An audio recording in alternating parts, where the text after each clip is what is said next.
వైఎస్ఆర్సీపీకి కార్యకర్తే నెంబర్ 1. ఎవడెవడైతే మీకు అన్యాయం చేశాడో పేరైతే మీరు రాసుకోండి. అన్యాయం చేసినోనికి సినిమా మాత్రం మనం చూపిస్తామని చెప్తాను.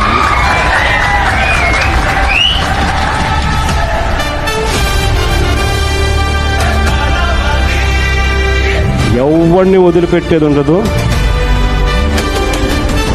ఒక్కొక్కడికి మాత్రం సినిమా మాత్రం ఎలా చూపించాలో అలా చూపిస్తాను అన్నమాట. వాటి చివరిలో నా పాదయాత్ర కూడా ఎట్లాగో జరుగుతుంది.